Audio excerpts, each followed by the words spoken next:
So here we have a patient here today. If you take a look at this, she had surgery about 10 years ago, and she seemed to be fine. But 1 year ago, now if we look at this over here, 1 year ago, she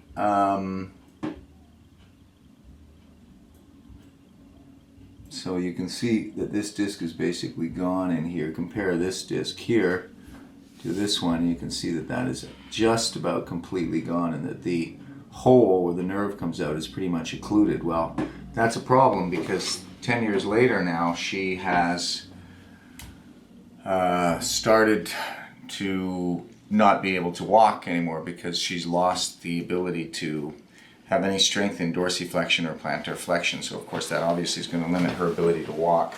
Okay, Seisa.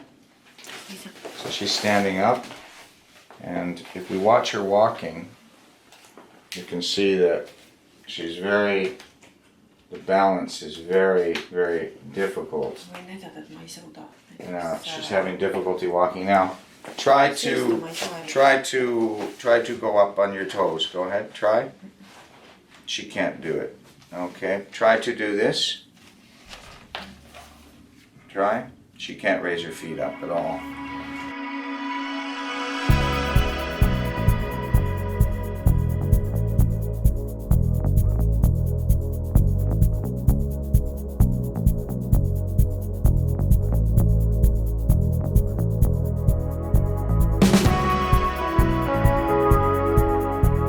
So that L5-S1 is an area of discomfort and pain. Just mark in bilaterally.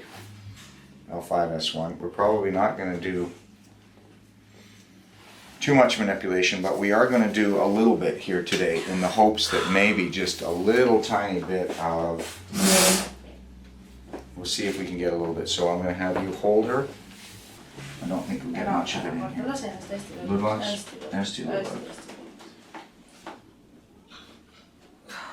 That's enough. Yeah, moved a little bit, that's good. Tuned, yeah? Tuned, natukene krops, yeah? She felt that one, huh? So we got a little mobile. It didn't look like we were doing much there, but of course if you don't know exactly what you're doing, you can certainly make a condition like this a lot worse. So don't ever try that if you've got a patient that is in such a serious dilemma. And go. Not too hard, don't hold it too hard, not too hard, not too hard, not too hard.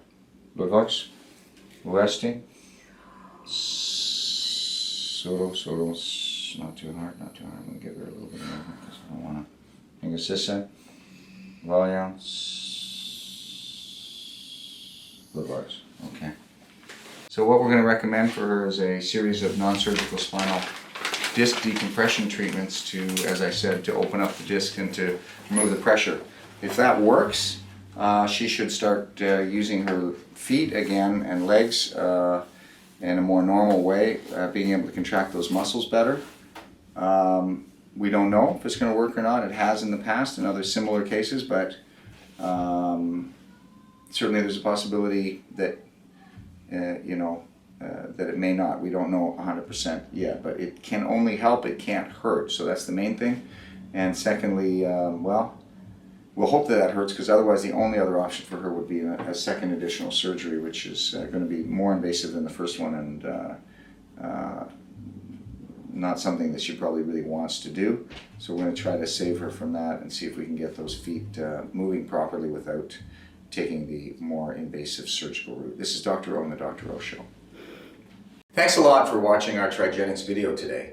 Make sure that you subscribe to the Trigenics YouTube channel so that you're always sent information on the latest Trigenics techniques and methods, as well as the latest Trigenics success stories. This is Dr. O and the Dr. O Show.